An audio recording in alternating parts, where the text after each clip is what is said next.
Yes, welcome to my channel. എല്ലാ കൂട്ടുകാർക്കും പുതിയൊരു വീഡിയോയിലേക്ക് സ്വാഗതം. അപ്പോൾ നമ്മളിന്ന് വന്നിരിക്കുന്നത് വരാഹം ടീസർ റിലീസായിട്ടുണ്ട്. ഇന്ന് സുരേഷ് ഗോപിയുടെ ബർത്ത്ഡേ ആണ്. 257ാമത്തെ സിനിമയാണ് വരാഹം. ജിത്തു കെ ജയൻ ബാനറിൽ ഇറങ്ങുന്ന റൈറ്റ് ചെയ്യുന്ന പടമാണ്. ഡിസംബർ 15-ാം തീയതിയാണ് ഈ പടത്തിൻ്റെ ഷൂട്ടിംഗ് സ്റ്റാർട്ട് ആയിട്ടുള്ളത്. 2023 ഡിസംബർ 15-ാം തീയതി മൂവിയുടെ ഷൂട്ട് തുടങ്ങിയതാണ്. എത്രയും പെട്ടെന്ന് തന്നെ തിയേറ്ററിലേക്ക് ഈ പടം എത്തും, എല്ലാവരുടെയും മുന്നിലേക്ക് തിയേറ്ററിൽ പടം എത്തും. പിന്നെ അങ്കമാലി, ഒറ്റപ്പാലം, പല സ്ഥലങ്ങളിൽ ഈ പടത്തിന് ഷൂട്ടാണ്. മുഖ്യഭാഗം കേരളം തന്നെയാണ് മൊത്തം ഷൂട്ടിംഗ് ഈ പടത്തിന് നടന്നിരിക്കുന്നത്. കാലടി ഭാഗങ്ങളിലൊക്കെ ഏറ്റവും കൂടുതൽ നടന്നിട്ടുണ്ട്. നവ്യ നായരൊക്കെ മെയിൻ കഥാപാത്രങ്ങളിലായിട്ട് ഈ പടത്തിൽ എത്തുന്നുണ്ട്.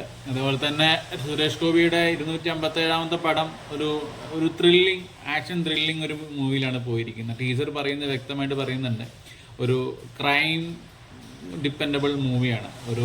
എന്താ പറയുക, സുരേഷ് ഗോപിക്ക് ആ ട്രെയിലർ അല്ലെങ്കിൽ ടീസർ നമ്മൾ വ്യക്തമായിട്ട് കാണുമ്പോൾ മനസ്സിലാക്കാൻ കഴിയുന്നുണ്ട്, ഒരു പക, ഉള്ളിലുള്ള പക, അത് നീറി അല്ലെങ്കിൽ പക വീട്ടാൻ വേണ്ടി നിൽക്കുന്ന ഒരാൾ, കാളയോട് സമീപിക്കുന്ന, അല്ല കാളയെ നോക്കിക്കൊണ്ടിരിക്കുന്ന, കാളയെ പരിപാലിക്കുന്ന, മൃഗങ്ങളോട് അധികം അറ്റാച്ച്മെന്റ് ചെയ്തുകൊണ്ടിരിക്കുന്ന ഒരു വ്യക്തിയുടെ ഒരിതാണ്, എന്താ പറയുക, ഒരു മൂവി ഇതാണ്.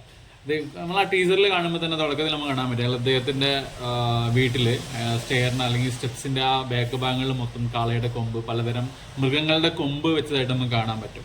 അതുപോലെ തന്നെ ഒരു വരാഹത്തിൻ്റെ ഫസ്റ്റ് ഇത് കാണിക്കുമ്പോൾ ഒരു കൊമ്പിനകത്ത്, കാളക്കൊമ്പിനകത്ത് രക്തം ഉണ്ടായിരുന്നു കാണാൻ കഴിയും. അതുകൊണ്ട് തന്നെ നമുക്ക് തീർച്ചയായിട്ടും മനസ്സിലാക്കാൻ പറ്റും റിവെഞ്ചസ് മൂവിയാണത്. അതായത് എന്തോ ഫ്ലാഷ് ബാക്കിൽ വലിയ ഫ്ലാഷ് ബാക്കും കാര്യങ്ങളുണ്ട്. അതിനുശേഷം സുരേഷ് ഗോപി, എനിക്ക് തോന്നുന്നു എന്ന ഇൻവെസ്റ്റിഗേഷൻ സംതിങ് ആയിരിക്കാം പുള്ളിൻ്റെ ഉള്ളിൽ അതുണ്ടായിരിക്കാം. അതിനുശേഷം ക്രൈം ചെയ്യാൻ വേണ്ടി അല്ലെങ്കിൽ ക്രൈം ചെയ്യുന്ന പുള്ളി ഒരു വില്ലൻ, നെഗറ്റീവ് റോളിലാണ് തോന്നുന്നത് അതിലകത്ത് വരുന്നത്. വില്ലൻ റോളായിരിക്കാൻ ചാൻസസ് ഉണ്ടെന്ന് തോന്നുന്നു. അപ്പോൾ ഏത് തരത്തിലും നമുക്ക് പറയാൻ പറ്റില്ല. ഭയങ്കര സസ്പെൻസിലൂടെയാണ് നമുക്ക് ടീസർ തന്നിരിക്കുന്നത് അദ്ദേഹത്തിൻ്റെ ബർത്ത്ഡേ ദിവസമായ ഇന്ന്. അപ്പോൾ നമുക്ക് കാത്തിരിക്കാം വരാഹം എന്നുള്ള സിനിമ തിയേറ്ററിലേക്ക് എത്താൻ വേണ്ടിയിട്ട്. ഒറ്റ കുറേ ഭാഗങ്ങൾ പറയുന്നുണ്ട്. അതിനകത്തൊരു ബാറിൻ്റെ ഇടയിലുള്ള ഒരു അടിസീൻ കാണിക്കുന്നുണ്ട്. അതുപോലെ തന്നെ ഇയാൾ കാടിനുള്ളിലല്ല, അല്ലെങ്കിൽ കാടോട് ചേർന്നിട്ടുള്ള സ്ഥലത്തല്ല, ടൗണിനോട് തന്നെയാണ് ജീവിക്കുന്നത്.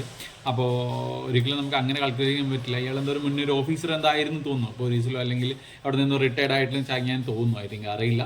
അപ്പോൾ നമുക്ക് ടീച്ചർ കണ്ടിട്ട് ഇത്രയും നമുക്ക് പറയാൻ സാധിച്ചിട്ടുള്ളൂ. ഇനി നമുക്ക് അടുത്ത ട്രെയിലറിലൂടെയും സിനിമ കണ്ടിട്ടും ബാക്കി നമുക്ക് നോക്കാം. അപ്പോൾ മറ്റൊരു വീഡിയോ ആയിട്ട് പിന്നെയും കാണാം. ബൈ.